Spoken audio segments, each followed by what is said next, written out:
Let's get real. Most people are too afraid to tell you to your face that they don't like you. Instead, they hide behind fake smiles, hollow compliments, and forced politeness.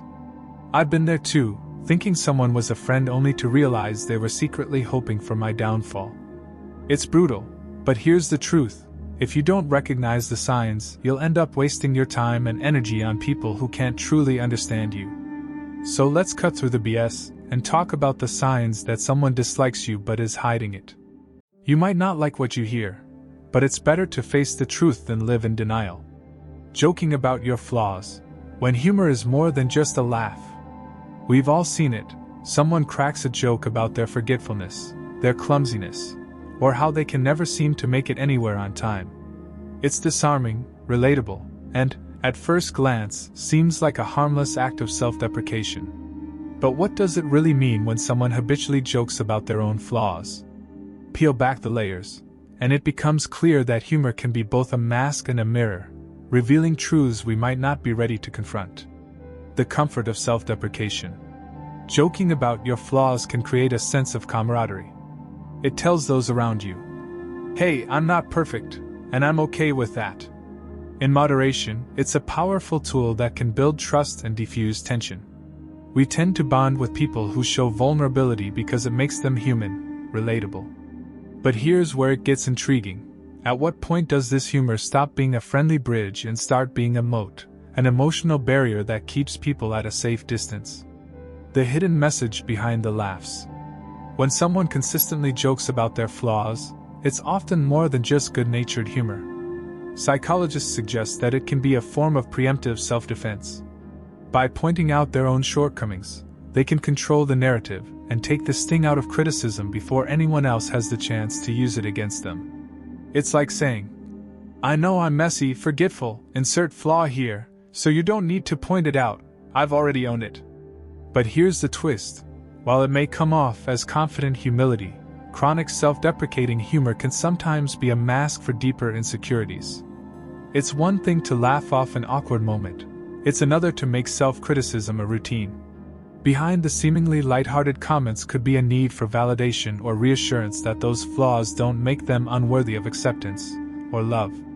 This kind of humor has ripple effects. To friends and acquaintances, it can signal a laid-back, approachable personality.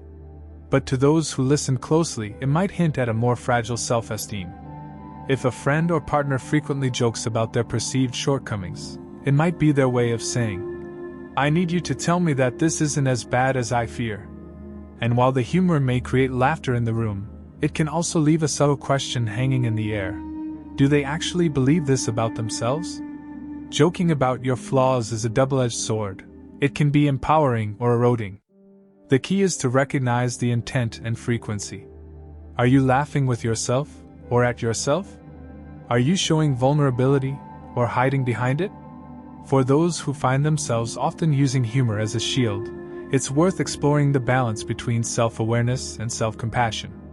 In the end, the goal isn't to stop joking about your flaws, it's to ensure that the jokes come from a place of genuine confidence, not concealed insecurity.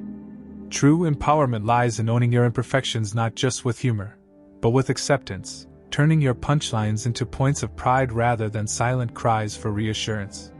Backhanded compliments. The subtle art of a veiled insult. The backhanded compliment, that strange, double-edged statement that makes you pause, blink, and wonder, was that an insult? It's the kind of phrase that tiptoes between flattery and critique, a stealthy combination of honey and vinegar wrapped in a single, slick sentence. We've all encountered them, and perhaps even delivered a few without fully realizing the sting they leave behind. But what makes backhanded compliments so fascinating is their subtlety and the psychological dance they provoke. The anatomy of a backhanded compliment. A backhanded compliment typically appears as a compliment on the surface, but lurking beneath is a sly jab. Phrases like, "You're so brave to wear that," or "You look great today. I hardly recognized you," sound complimentary at first blush. But take a second look, and the cracks in the facade become apparent. The recipient is left unsure whether to say thank you or feel slighted, turning the moment into a mental tug-of-war between gratitude and irritation. What makes these comments particularly intriguing is how they walk the tightrope of social interaction. Unlike outright insults, backhanded compliments provide plausible deniability to the speaker. They can easily brush off any offended reaction with a raised eyebrow and, "What? I was being nice." This makes them a favorite tool for passive-aggressive personalities who want to assert dominance or superiority without wearing the badge of a villain. Why do people give backhanded compliments in the first place? The motivations are as varied as they are subtle. Sometimes, they stem from jealousy or insecurity. The speaker wants to undercut someone's confidence without being openly confrontational. Other times, it's about one-upmanship, a way to elevate oneself while appearing gracious. For instance, telling a coworker, "I'm surprised you got that promotion, good for you," implies doubt about their abilities while appearing supportive. There's also a more nuanced psychological layer at play, the power of ambiguity. Backhanded compliments put the recipient on shaky ground, unsure how to respond. This ambiguity keeps the giver in control of the conversation, maintaining an air of superiority cloaked in politeness. It's like playing chess with words, every piece moved with intention, each statement holding dual meanings. The recipient of a backhanded compliment is left with a cocktail of emotions: confusion, irritation, and perhaps even doubt. The hidden jab, once recognized, can chip away at self-confidence. Unlike direct criticism, which is easier to confront or dismiss, backhanded compliments plant seeds of uncertainty. Did they really mean that as an insult, or am I overthinking it? This internal questioning can linger long after the conversation has ended, making backhanded compliments a particularly insidious form of social interaction. So, what's the best way to respond to a backhanded compliment? The power lies in recognizing it for what it is. A subtle smile paired with a neutral response like, "Thanks, I think," can shift the discomfort back to the speaker, letting them know that their true intent isn't flying under the radar. If you're feeling bold, turning the comment into a direct question, "What do you mean by that?" can make them squirm in the spotlight they didn't expect. The real lesson in navigating backhanded compliments is to avoid giving them yourself. It's a reminder to be genuinely kind with your words and to praise without strings attached. Compliments should lift people up, not leave them second-guessing your intent. If you find yourself tempted to add a subtle barb to your praise, take a step back and ask why. Are you trying to mask your insecurity or assert superiority? Backhanded compliments may seem harmless or even clever, but beneath their polished surface, they reveal layers of social maneuvering and emotional play. In a world already filled with complexity, mastering the art of sincerity in your compliments can make all the difference. Social exclusion, the invisible wall between us. Imagine walking into a room full of familiar faces, yet feeling as if an invisible force field keeps you out. You try to join a conversation, but words fall flat.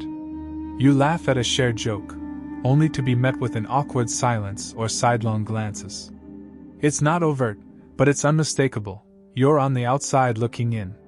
This is social exclusion, and it's more than just being left off a guest list. It's the silent erosion of connection that strikes at the very core of being human. Social exclusion isn't always dramatic or obvious. Often it's subtle, marked by small signals that accumulate over time. Averted gazes, inside jokes you're not part of, whispered conversations that end when you approach. These micro-rejections form an almost undetectable pattern until, suddenly, you realize you're no longer in the circle you once were. It's a form of social cold shouldering, an unspoken declaration that you don't quite belong. The intriguing part about social exclusion is how pervasive and adaptable it is. It can happen anywhere, at school, at work, in social clubs, or even within families. It's a weapon wielded not just by bullies, but by anyone looking to assert social power, maintain exclusivity, or enforce conformity. The targets of social exclusion often feel trapped between the desire to belong and the increasing awareness that something intangible is pushing them away. Why do people exclude others? The reasons range from self-protection to group dynamics. Sometimes, social exclusion serves as a means of preserving social hierarchies. By excluding others, groups reinforce their cohesion and power, making the act of belonging even more valuable. The fear of being excluded acts as a behavioral check that keeps members aligned with group norms. For individuals, excluding someone can be a way to avoid conflict or maintain comfort zones.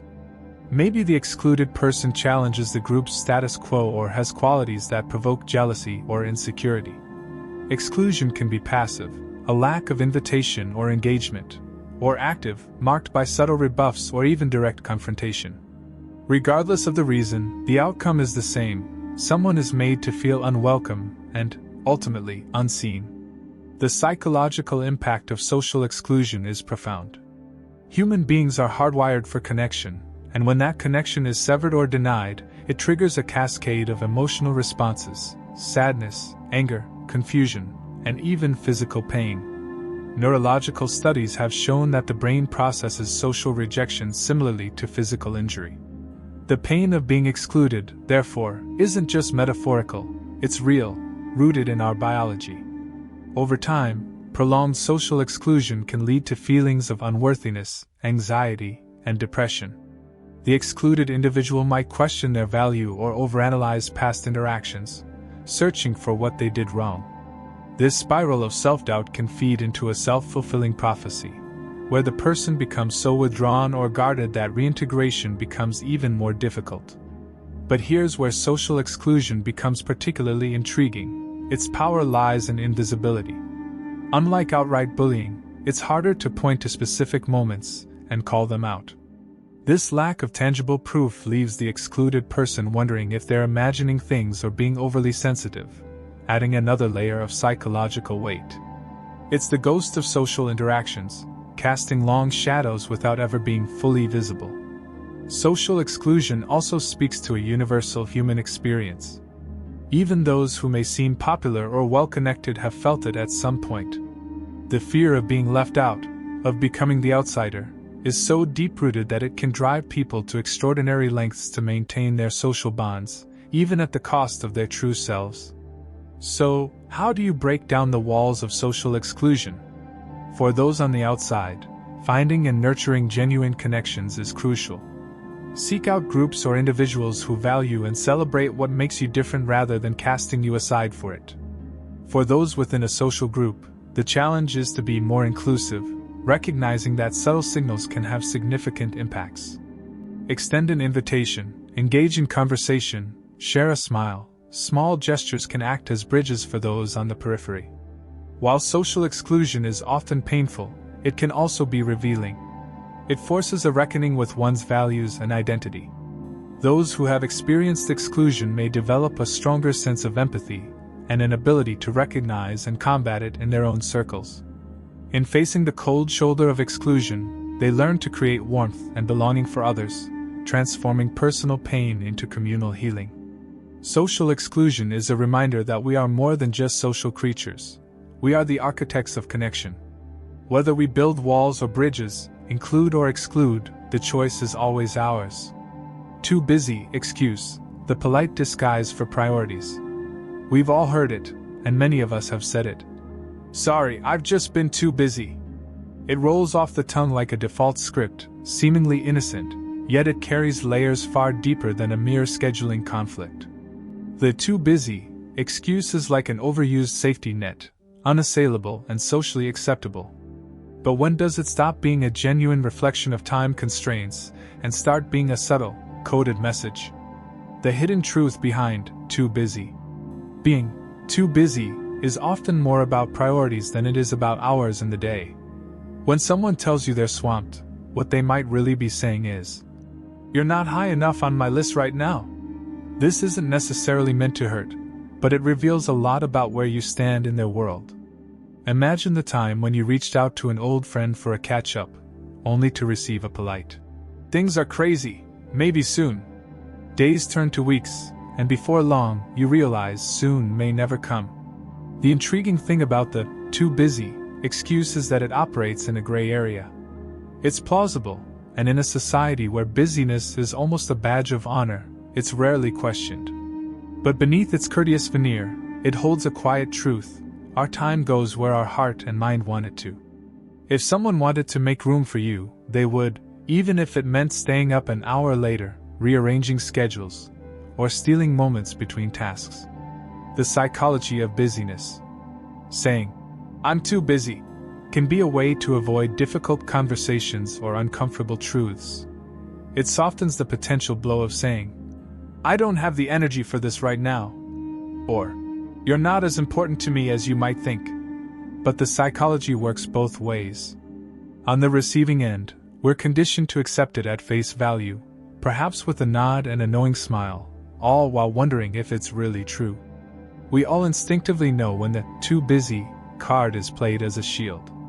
Maybe it's the friend who always seems free to post on social media or chat with others but is perpetually tied up when you suggest meeting up.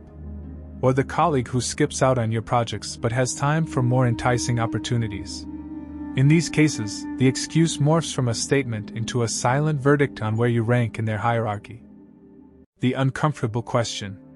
What does it mean when "too busy" becomes the standard response? When you find yourself consistently receiving this line, it's worth asking, is it time to reevaluate the relationship? People make time for what matters to them. It's a hard truth, but one that frees you from the guesswork of what your worth is to someone else. This isn't to say that every "too busy" should be taken personally.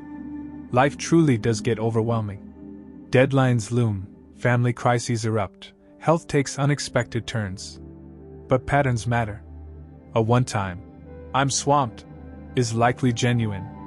The 5th or 10th time might be sending a different message. Reframing your own "too busy." There's a flip side. How often do you use the "too busy" excuse? When you're saying it to someone, what's the real reason? Is it shielding you from admitting that you're overwhelmed, disinterested, or perhaps afraid of what deepening that connection might mean? Reflecting on how and when we use this excuse can be just as illuminating as recognizing it from others. It's a reminder that time is the most honest currency we have. We don't have infinite reserves, and where we spend it tells a true story about our priorities. When you say, "I'm too busy," ask yourself, is that the story you want to tell? Beyond the excuse. The power of the "too busy" excuse is its veneer of civility. It avoids confrontation and saves face, but it also denies both sides the deeper connection that comes from being honest. Instead of the standard, "I've been busy," consider alternative responses that bring clarity, whether it's, "I haven't prioritized this," or, "I'm dealing with a lot right now, but I'll reach out soon." These responses don't just deflect, they invite understanding and possibly patience. The "too busy" excuse is more than a quick dismissal. It's a reflection of hidden priorities, of unspoken truths, and sometimes, the relationships we cling to or quietly let slip away. Next time you hear or use it, pause and ask, what's really being said here? Avoiding physical contact, when actions speak louder than words. Physical touch is one of the most primal and potent forms of human connection. A handshake, a hug, a gentle pat on the back. These gestures transcend words and say, "I'm here, I see you, I accept you." But what does it mean when someone actively avoids these moments? What silent story are they telling when they sidestep even the simplest touch? The unspoken language of touch. Touch is instinctive, so when someone deliberately avoids it, it's not just an action, it's a statement. Avoiding physical contact can be subtle, like shifting away when someone sits too close or deliberately keeping their hands occupied to avoid a handshake. Or it might be overt, like recoiling from a friendly hug. Whatever the case, this behavior broadcasts a message that words often fail to deliver: discomfort, distance, or even distrust. Avoiding physical contact doesn't always mean there's animosity at play. People may have personal boundaries, cultural norms, or trauma-related reasons that shape their interactions. For some, touch can be overwhelming or intrusive. But the intrigue comes when someone who is otherwise warm and tactile with others becomes a statue around you. This shift can raise questions about what lies beneath the surface of your relationship. Are there unspoken tensions? Have past interactions created subtle rifts that haven't been addressed? Imagine this: you're at a gathering, laughter is contagious, and people are exchanging casual touches, a tap on the arm, a playful nudge. Yet, One person noticeably stiffens when your hand gestures too close or skirts away when you approach. It may seem slight, but it feels like an invisible wall built to keep you out. This behavior can signal discomfort or unresolved issues. Sometimes, people use distance as a shield, a way of signaling that a barrier exists between you, whether due to mistrust, fear, or even a lack of closeness they're unable to articulate. It's a way to control the narrative of their personal space, speaking volumes without saying a single word. When it's selective, it's revealing. While personal boundaries are to be respected, there's a notable difference between someone who's generally non-tactile and someone who picks and chooses. If they're hugging and interacting closely with others but turn cold only in your presence, it raises the question, why the selective exclusion? This can be a sign that the relationship isn't as stable or warm as you might believe. It's an instinctual, sometimes subconscious move to create emotional space, mirrored by physical distance. Physical touch isn't just about connection, it's about vulnerability. Avoidance might mean that someone isn't comfortable being vulnerable with you, even in small, seemingly insignificant ways. This can point to deeper relational cracks that need to be acknowledged or addressed.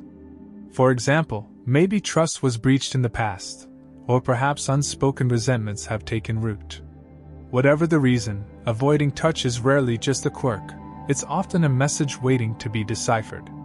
So, what do you do when you notice this behavior? The key is to read the whole picture. Is this a consistent pattern? Is there an emotional distance that accompanies the physical one? Context is everything. If it feels appropriate, addressing it gently and respectfully can lead to clarity. Simply saying, "I've noticed that you seem a bit distant, everything okay between us?" can open the door to understanding the hard truths. Sometimes, confronting these signs can be uncomfortable. It might reveal that the relationship isn't as solid as you thought, or that unresolved issues need addressing. But on the other side of that discomfort is the truth, and with it, the power to decide what to do next. Avoiding physical contact isn't just a random act, it's a form of communication all its own. It's a signal that there's more to be explored, whether it's a need for respect and space or a deeper issue lurking between you. So the next time someone steps away from a touch, don't just brush it off. Instead, ask yourself, what story are they trying to tell? Disappearing during tough times, a revealing absence. When life hits a rough patch, you quickly learn who your real allies are. The true essence of any relationship isn't tested during good times, but during hardship. So, what does it mean when someone goes radio silent during your most trying moments? This isn't just an oversight, it's a message. People who vanish when you need them most are showing you, in no uncertain terms, their level of commitment, or lack thereof. It's not just a sign of flakiness but a declaration that they aren't willing to invest in the relationship when it counts. It reveals their preference for the surface level, the easy moments, and their discomfort with the raw, messy parts of life. The sting of abandonment during a crisis can be harsh, leaving you feeling vulnerable and exposed. But it's also an opportunity for clarity. The absence of those who disappear teaches a powerful lesson. Prioritize those who remain steadfast through your storms. Their loyalty and presence are worth more than 1,000 fair-weather friends who show up only for the sunshine. Gossiping behind your back, the silent saboteur. Gossip may seem like innocent chatter, but when it's about you, it's a quiet knife in the back. What might appear as casual conversation often reveals deep betrayal. When someone spreads your secrets, whether exaggerated or twisted, they're not just sharing a story, they're weaponizing your vulnerability. People who gossip about you aren't just trying to stir the pot, they're subtly dismantling your reputation and eroding trust. It's a game of power, lifting themselves up by tearing you down. The betrayal doesn't stop with the gossip itself. The real kicker is that someone who talks about others behind their back will undoubtedly do the same about you. It's not a one-time slip, it's a pattern. They'll act like your confidant to your face but turn around and use your trust to elevate their own status at your expense. This double-dealing creates an invisible fracture in your relationship, one that's hard to mend because it's based on deceit. I learned this the hard way. After confiding in someone I thought was a friend, I found out my most personal struggles were being used for entertainment elsewhere. Confronting them didn't lead to an apology, but a dismissal of their behavior. It's a painful lesson. Gossip is never harmless. It's toxic, manipulative, and undermines the very foundation of any real relationship. When someone speaks behind your back, it reveals far more about them than it does about you. It's not just a flaw, it's a character trait that will always surface in damaging ways. Overall message: unveiling the truth behind toxic behavior. At the core of these behaviors, whether it's avoiding physical contact, disappearing during tough times, or gossiping behind your back, lies a powerful, often painful truth. Not all relationships are built on the foundation of mutual respect, care, and trust. These actions aren't just innocent mistakes or occasional lapses in judgment. They're indicators that something deeper is at play: emotional distance, a lack of genuine investment, or an underlying disconnect.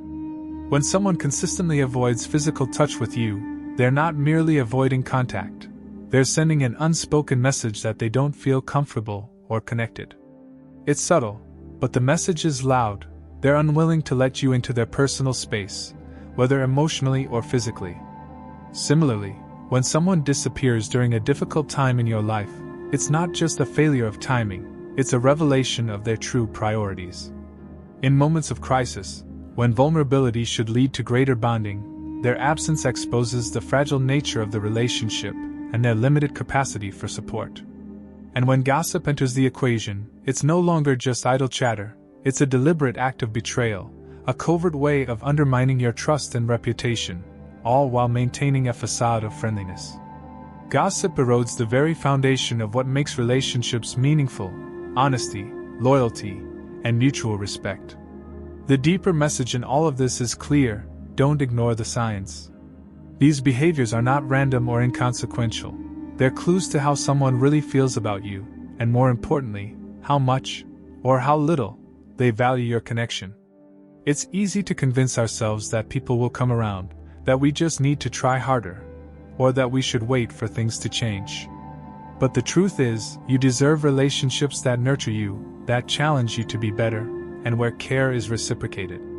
You shouldn't have to second-guess whether your friends will show up when it matters, or whether they'll respect your boundaries and be there to support you during your hardest moments. Relationships built on superficial gestures or people-pleasing behaviors are shallow and ultimately unfulfilling. The people who truly matter are the ones who stand by you in both the light and the darkness, who show up when the timing is inconvenient, who support you without hesitation, and who nurture the trust between you without undermining it through manipulation or gossip. Recognizing these toxic behaviors isn't about fostering resentment. It's about protecting your well-being and allowing yourself to grow. Life is too short to waste energy on people who are only there when it's convenient or comfortable. By paying attention to the subtle cues, avoiding touch, vanishing when you need them most, or gossiping behind your back, you begin to see who is truly invested in your happiness and who is only there for the perks. As hard as it may be to face these truths, it's a necessary step towards building a life filled with authenticity and emotional safety. Let these signs serve as a filter, helping you sift out the individuals who don't deserve a space in your life, and making room for the ones who will treat you with the respect, care, and loyalty you deserve. In the end, it's these deeper, more genuine relationships that will stand the test of time. Relationships where mutual respect, understanding, and empathy thrive. And once you surround yourself with these kinds of connections, you'll begin to understand what it means to have a circle of people who truly value you for who you are, not just for what you can offer them.